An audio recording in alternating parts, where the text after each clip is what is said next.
waxaa ku yaala buradaas oo kaga taala dhanka iyo birida. Allaha caafiya wiilkan dacadiisu waa 4 sano jir. wiilkan waxaan wareysanay hooyadiisa iyo aabihiisa dhalay. wiilkan waxa uu ku nool yahay magaalada Muqdisho ee caasimadda Soomaaliya. ilaa Kenya ayaa la geeyay waxaan laga qabanayay ilaa iyo Kenya ayaa la geeyay waxaan waa laga qabanayay caafimaadka Allah ayaa hayo. aan dhageysanay hooyadiisa iyo aabihiisa aan wareysanay ayaana inooga sheekayn doona wiilkan caafimaadkiisa iyo xanuunkiisaba insha Allah. Soomaali isku jiraan intuu yaraa ilaa ay hadeer waa afrijiga waxay inoo sheegayeen in aan wadanka wax looga qaban karin uu u baahan yahay qalin dibadda ah. madaxana hadii oo wadanka lagu taabtay dhaheen biyo ayaa galaayo dhibaatooyin badan ayuu kala kulmayaa laakiin waxaa muhiim ah in helo dibadda. runaantii Cabdifataax afrijir waaye ma soconayo oo waa u gurguranaya buradaas ku taala awgeed saxarada iyo kaadida ma sheegayo oo keligii Ilaahay ugu talagalo inuu saxarada ama uu kaadiyo way soo dhaafayaan ogaal la'aan darteeda. alxamdulillah Ilaahay baa mahad iska leh caafimaad baan ka sugaynaa insha Allah. waa loo dadaalay ilaa ay xad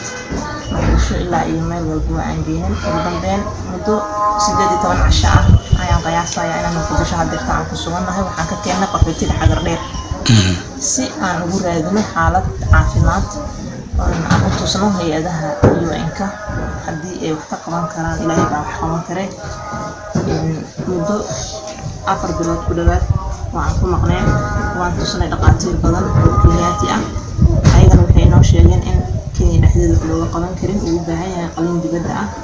kadibna codsi ay u dirayaan hay'adda UN-ka haddii uu ka helo qaaditaan dibadda ah. waraaqihii ay naga qoreen muddadii aan joogna meesha waan ka waynay wax jawaab ah. kadibna meesha waa qaxooti ciyaalkii waan ku hay waayay oo jibaya u soo laabanay wadankeena Muqdisho. in horta waaga haddii Ilaahay uu bixiyay waay markuu biray ilaa habeenkii maalintii dhan horta uu soo jeedaa hurdo ah ma lahan. 12 maalinkii waa uu soo jeedaa hurdo ah ma lahan. haddii aad canaanato haddaad hooyo dhahdo hurdo ah maalintii ma lahan laakiin habeenkii waa uu hurdaa.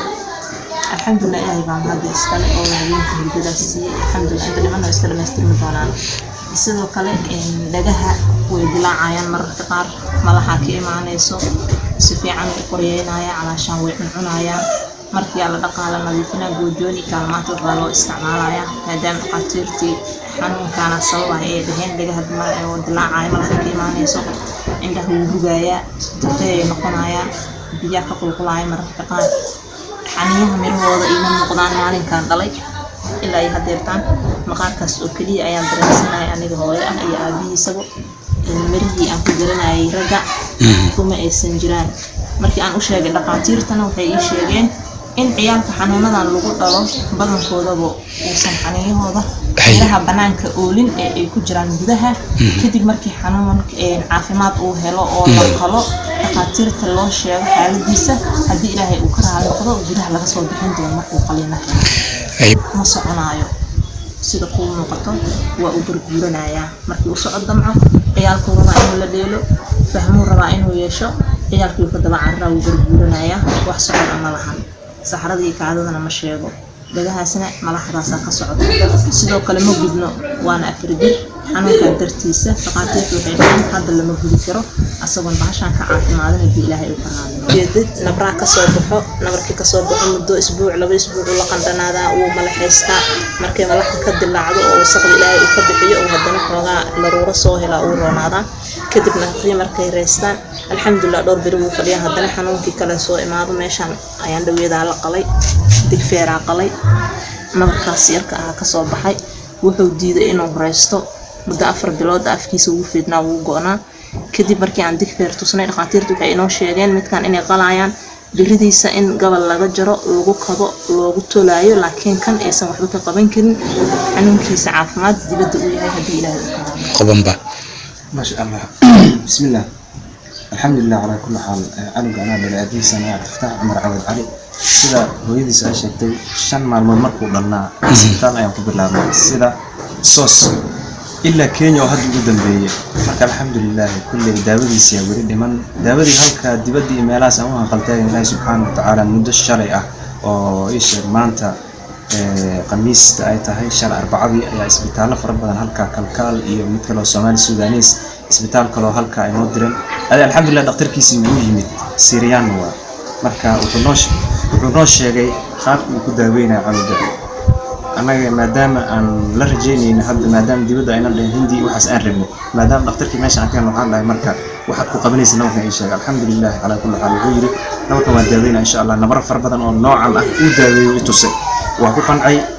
kontraktaana kala saxiixanay lacagtii uu soo gudbiyay marka alxamdulillah iskaan uu diray iskaankaasi hadda 15 maalmood ayaa jaanis uu qabtay dhakhtarka marka ayna lacagtu waa imisa wiilkan u baahan yahay in lagu dabiyo dhakhtarka uu ku dhahay alxamdulillah ala kulli xaal artuuxi ilaahay subhanahu wa ta'ala uu keeno waa qeyr waxaan ilaahay gacantiisa ka soo baxay insha Allah canugan dhakhtarka sidoo uu sheegay laba qalliin weeyaan hal qalliin waa kan burada markii la qalo waxa laga yaabaa ayuu yiri mid maskaxda qalliin inuu u baado biyo uu ku furmo marka wixii hadhow imaan doona ikan hadaba 9,000 meelaha ku kacay sida dhakhtarku uu noo sheegay daawadiisa jiifkiisa wixii soo dhan soo wado marka alxamdulillah waagakeen abo dabcan dhamaan bulshooyinka Soomaaliyeed dabcan video daawa doonta bal maxaad ugu baaqaysaa oo aad ka codsanaysaa insha Allah ta'ala bulshooyinka Soomaaliya muslimiinta dheer awal si fiican meel kasta joogaan Soomaaliya noocay doonaan aad muslimiinta waxa ka codsanaynaa insha Allah ta'ala qofkii maanta canugan wax ku soo kaalmeeya mithlu ajri ayuu leeyahay birrito hadii amal kasta uu qabto ninkaasna waa loo qori marka insha Allah ta'ala ilaahay waxa weydiisanayaa ka soka dadka walaalihayga muslimiinta meel kasta joogaan ka codsanaya insha Allah canugaas wax Allah waxa ku soo tari kara daawadaas waa 9,000 wax uma waa wax iska easy ah marka hataa waxa laga yaabaa hal ruux inuu bixin karayo biidhnilaahi ta'ala waxaan rajaynayaa inaad codsigaas wiilkan yar ayaa ah wiil aad iyo aad u xanuunsan sida aad maqlayseen amaba aad u jeeteen insha Allah idalaale cidii la jecel inay caawiso Allah ayaa caawin kara waxay kala xiriiri karaan nambarada shaashada idinkaga muuqdo haddii aad muuqaalkan daawatay fadlan ku caawi share si uu u gaaro dhammaan muslimiinta meel walba ay joogaan fadlan ku caawi share si ay u arkaan dhammaan muslimiinta meel walba ay joogaan insha Allah ay u caawiyaan wiilkan mar walba haddii aad share garaysid qof walba adiga aad u share garaysid hadduu wax ku darsado wiilkan sadaqada loo aruurinayo adigana qayb ayaad ka tahay qofkii kale isaga uu sii gaarsiiyona adigana qofkaas kaleta qayb ayaad ka sii tahay insha Allah waxaan rajaynaynaa inaad wada share garayn doontaan aadna wada caawin doontaan